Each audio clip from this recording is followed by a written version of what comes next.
नमस्कार, अग्निपथ देख रहे हैं आप। अग्निपथ में आज हम बात करेंगे चुनावी पिच 20 सीटों का एनालिसिस। छत्तीसगढ़ विधानसभा चुनाव प्रथम चरण के 20 विधानसभा सीटों में मतदान संपन्न हो गया। 20 सीटों में औसत वोटिंग 76.47% हुई है। पिछली बार हुए विधानसभा चुनाव की तुलना में इस बार ज्यादा अंतर नहीं है, लेकिन 2013 में हुए चुनाव में 1% कम है।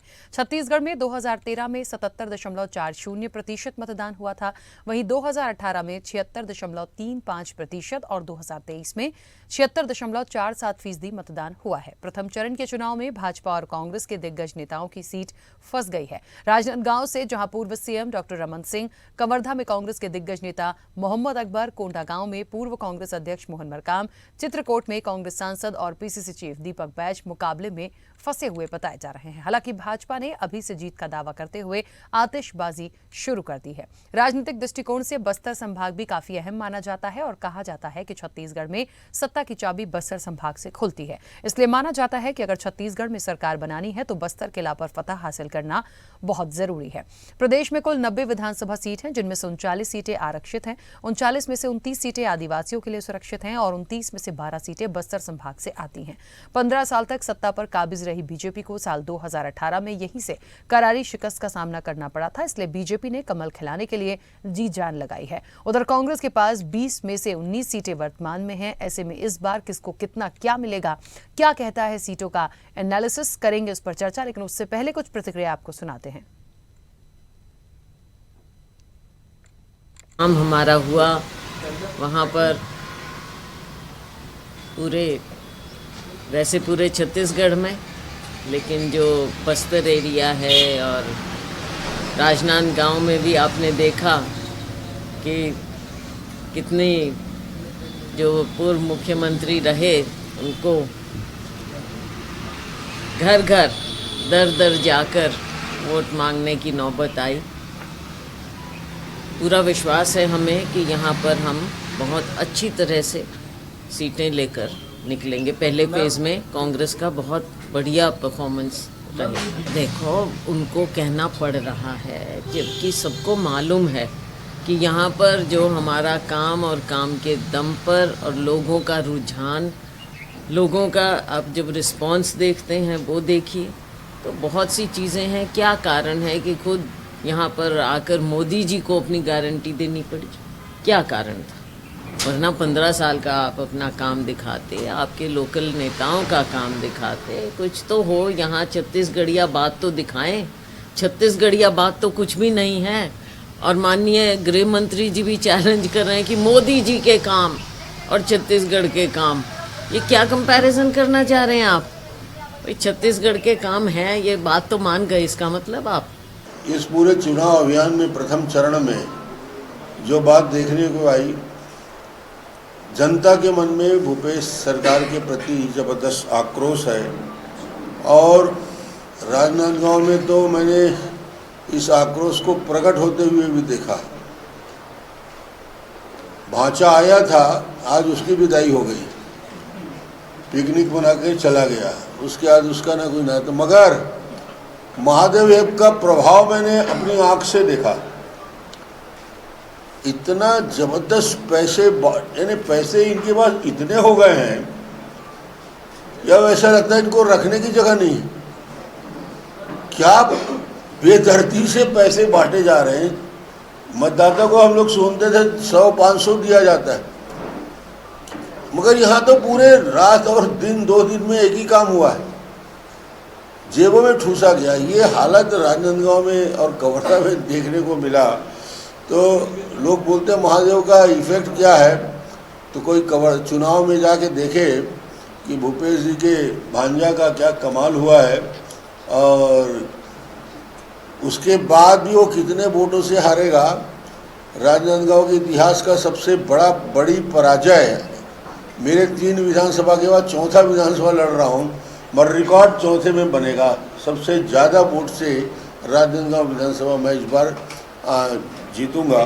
भारतीय जनता पार्टी 20 सीटों में 15 से 18 सीट पर जीतने की स्थिति में आज भारतीय जनता पार्टी है और परिवर्तन का जबरदस्त अंडर करेंट है लोगों के मन में। वोटर जम के वोट डालने के लिए निकल रहे हैं उत्साह के साथ। इस बार बस्तर की हालत बता दूं, कांग्रेस के 3 मंत्री सहित उनके प्रदेश अध्यक्ष भी अपनी सीट बचाने में सफल नहीं हो पा रहे हैं। चलिए, तो चुनावी पिच है, 20 सीटों का एनालिसिस करेंगे हम। और सबसे बड़ी बात यह है कि पहला चरण तो हो गया, दूसरे चरण के लिए लगातार जो कैंडिडेट्स हैं वो पूरी ताकत लगा रहे हैं, अभी भी जमीनी स्तर पर और जनता के बीच पहुंच रहे हैं। लेकिन इन सीटों की यदि हम बात करें तो बेहद महत्वपूर्ण है, क्योंकि इस बार वर्तमान में यदि 20 में से 19 कांग्रेस के पास हैं तो कितना डिफरेंस आ सकता है। इस चर्चा को आगे बढ़ाओगे, हमारे साथ मेहमान जुड़े हैं। सबसे पहले आपका परिचय करा दें। कांग्रेस का पक्ष रखने के रुपेश दुबे हमारे साथ जुड़े हैं। रुपेश जी, बहुत स्वागत चर्चा में जुड़ने के लिए। और बीजेपी का पक्ष रखने के लिए वासु शर्मा हमारे साथ जुड़े हैं। वासु जी, आपका भी बहुत स्वागत है। चर्चा की शुरुआत करूं उससे पहले मैं अपने दोनों मेहमानों को बता दूं कि आज हमारी जो चर्चा की जो सीमा है वो बहुत कम है, तो हम बहुत पॉइंट टू पॉइंट ही बात करेंगे, और ताकि हमारी एक बात भी आ जाए और प्रॉपर तरीके से एक विश्लेषण भी हो जाए। शुरुआत में रुपेश जी आपसे ही करूंगी, और इसलिए भी क्योंकि एक बात आ रही है। अभी रमन सिंह ने जिस तरीके से राजनांदगांव की बात करी, इन 20 सीटों में एक वहां उनकी भी सीट थी, उनको बड़ा एक, और ये पहले से क्योंकि एक निश्चित तौर पर जीती जिताई उनकी सीट, उनको ऐसा लगता है वही 100% वो श्योर हैं कि यहाँ से वो बहुत अच्छे वोटों से जीतेंगे। और भारतीय जनता पार्टी तो आतिशबाजी तक करने लगी है, और इतना एक मुझे लगता है कि खुशी सी मनाने लगी है। उनको लग रहा है कि उनकी 17 से 18 सीटें 100% आ रही हैं। राखी जी नमस्कार। जिस प्रकार से राजनांदगांव में निर्वाचन हुआ, आम जनता ने मतदान किया, उससे डॉक्टर रमन सिंह की हार सुनिश्चित है। इसलिए वो हताशा में इस प्रकार के बयानबाजी कर रहे हैं और पैसे बांटने का जो आरोप लगा रहे हैं वो लोकतंत्र में कलंकित करने का काम डॉक्टर रमन सिंह जी कर रहे हैं। लोकतांत्रिक व्यवस्था में आम मतदाताओं को किसी प्रकार से प्रलोभन नहीं दिया जाता, और चूंकि गिरीश देवांगन जी सर्वमान्य नेता रहे हैं राजनांदगांव में, उन्हें सर्वहारा वर्ग का समर्थन मिला और डॉक्टर रमन सिंह की हार सुनिश्चित है। देखिए, प्रथम चरण के चुनाव में भाजपा ने घोषणा पत्र जारी किया। घोषणा पत्र में भाजपा का नेतृत्व का संकट स्पष्ट नजर आया। मोदी जी के गारंटी की बात की। मोदी जी जब दुर्ग में आते हैं, उन्होंने 3100 रुपए धान का समर्थन मूल्य देने की कहीं बात नहीं की। माने भाजपा ने जिस व्यक्ति का नाम का गारंटी दिया, उस व्यक्ति ने ही किसानों के 3100 रुपए देने की बात उस मंच से नहीं कही। ये भाजपा का चाल चरित्र चेहरा है, आम जनता के साथ किया गया कुठाराघात है। और देखेंगे, किसानों की कर्जा माफ करने की बात भाजपा ने नहीं की। इससे साबित हुआ कि भाजपा किसान विरोधी है।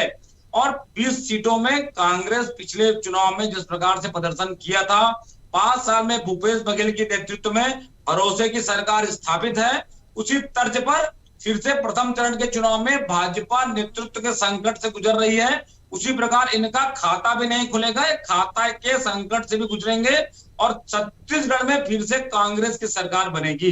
रुपेश जी, बस्तर को बड़ा महत्वपूर्ण माना जाता है, लेकिन बीजेपी इस बार ये दावा कर रही है, रमन सिंह ने भी ये चीज बोली है कि कहीं ना कहीं आपके जो मुख्य चेहरे हैं या बड़े चेहरे हैं बस्तर से, जो मुख्य रूप से आपकी 3 जगह पर बड़े चेहरे हैं, वो भी जाती हुई दिखाई दे रही है। बड़ा मुश्किल होगा वहां से इस बार कांग्रेस को निकालना। राखी जी, धोता चना बाजे घना की बात डॉक्टर रमन सिंह जी कर रहे हैं।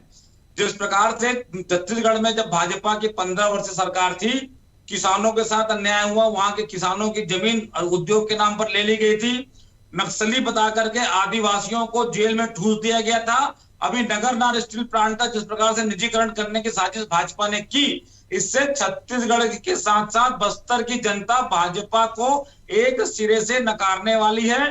पिछले चुनाव में कांग्रेस को जितने प्रतिशत मतदान बस्तर में मिले थे, उससे अधिक मतदान कांग्रेस के पक्ष में बस्तर की जनता ने की है, और बस्तर में भाजपा के लोगों के पास जमानत बचाने की भी स्थिति निर्मित हो जाएगी। ठीक है, वासु जी, मैं दोनों जगह की बात करूंगी। देखिए, वैसे तो 20 सीटें बहुत महत्वपूर्ण हैं, लेकिन ये बात सच है, वर्तमान की मैं बात करूं तो 17 सीटें कांग्रेस के पास थी, 2 उपचुनाव में वो जीते, यानी 19 का आंकड़ा हम सीधे सीधे लेकर चलें। क्या ये बीजेपी के लिए चुनौती नहीं है? अब 19 में से यदि बीजेपी ये कह दे, 20 में से बीजेपी ये कह दे कि वर्तमान में कांग्रेस के पास भले ही 19 हो, हम इस बार 17 से 18 जीत रहे हैं, किस वजह से? एक मुख्य वजह, ऐसा कोई सर्वे या ऐसी कोई चीज आपको लगी है पहले चरण की वोटिंग के बाद कि आप ये दावा कर रहे हैं? और बीजेपी तो जश्न भी मना रही है, और इसके साथ साथ बस्तर के वो चेहरे, वो महत्वपूर्ण सीट जहां पे कांग्रेस के बड़े चेहरे चुनावी मैदान में हैं। जी राखी, सबसे पहले स्वदेश न्यूज के सभी दर्शकों को नमस्कार है, सभी पैनलिस्ट साथियों को नमस्कार है। देखिए, बस्तर की बात जब आती है तो बस्तर के लोग, आदिवासी भाई बहनी, क्योंकि 15 साल भारतीय जनता पार्टी की सरकार रही और अभी 5 साल वर्तमान में कांग्रेस की सरकार रही, तो अब जो है एनालिसिस करने का मौका वोटरों को मिला है, आदिवासी बहनी, क्योंकि इससे पहले क्या है, भारतीय जनता पार्टी की केवल सरकार थी, कांग्रेस सरकार नहीं थी। तो अब जो वोटर जो वोट देने गया है वो ये देखा है कि किसने विकास किया है, किसने मूलभूत सुविधा का ध्यान रखा है, ये सबसे प्रमुख बिंदु होता है। तो कभी भी मतदाता ये देखता है कि हमारा कोई भी पार्टी अगर मूलभूत सुविधा में काम नहीं करेगी, केवल धोखलेबाजी और फोकटबाजी बात करेगी, तो जनता उसको नकार देती है। वो इस चुनाव में आपको 3 तारीख को देखने को मिलेगा। रुपेश दुबे जी अभी कह रहे थे कि बस्तर में इनसे पूछिए, इस 5 साल के अंदर विकास के काम ठप पड़े जो भारतीय जनता पार्टी ने बस्तर को संवारने का काम किया, विकास के मॉडल बस्तर पे लेके गए, उसको इन लोगों ने ठप करके रखा हुआ, वहां की जनता जानती है। और ये लोग तेंदुपत्ता की बात करते हैं, तेंदुपत्ता में इन्होंने क्या किया राखी जी? तेंदुपत्ता के दिन को घटा दिया। पहले भारतीय जनता पार्टी की सरकार थी, वो 7 दिन संग्रहण करती थी, लेकिन अब उसको घटा के इन्होंने 2 से 3 दिन कर दिया। लेकिन भारतीय जनता पार्टी ने घोषणा पत्र में कहा है हम 5500 रुपए प्रति मानक बोरा देंगे, 4500 रुपए तक बोनस देंगे और 7 दिन के संग्रहण को बढ़ा के 15 दिन कर देंगे। जो चरण पादुका इन्होंने छीनने का काम किया, जो माताएं बहनें वो तेंदुपत्ता खोदने जाती, बिनने जाती थी, उनके पैरों में कांटे गड़ जाते थे, इतने बड़े बड़े घाव हो जाते थे, लेकिन उसको छीनने का काम इन्होंने किया। उनके लिए साड़ी देने का काम हमने किया था, उसको छीनने का काम किया।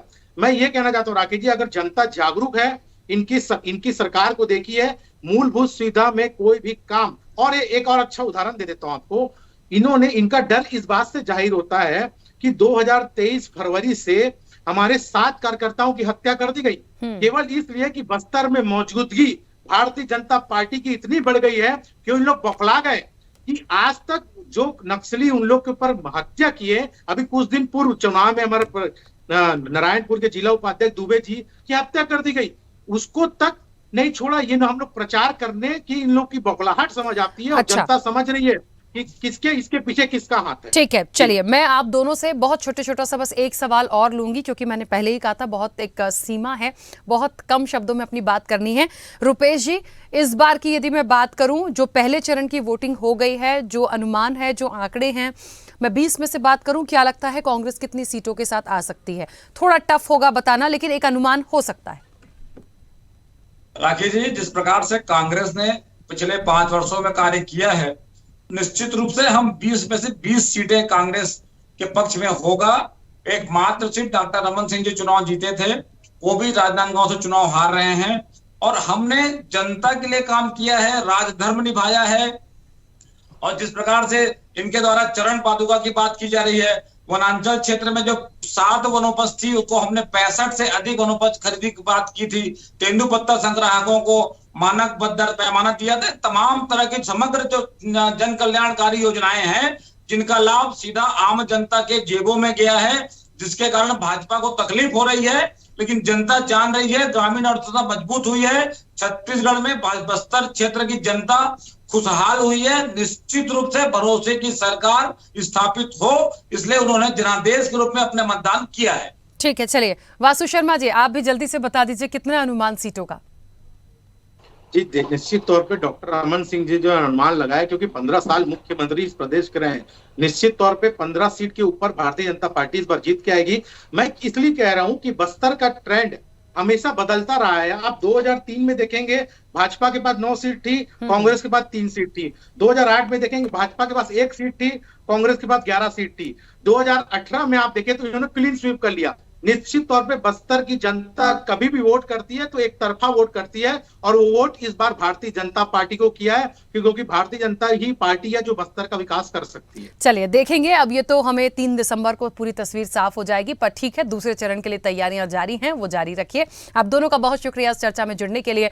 निश्चित तौर पर देखिए, ये टास्क तो है, पहला चरण हो गया, 20 सीटों पर एनालिसिस कहता है, कोई कह रहा है, बीजेपी कहती है 15 से ऊपर, कांग्रेस कह रही है 20 की 20। अब क्या होगा ये 3 दिसंबर को देखेंगे। चर्चा में इतना ही, दीजिए इजाजत, नमस्कार। ऐसे ही वीडियोस के लिए लाइक करें, शेयर करें, फॉलो करें, YouTube पर जाकर सब्सक्राइब कर बेल आइकन दबाना ना भूलें, और ताजा अपडेट्स के लिए स्वदेशलाइव.com पर जरूर जाएं।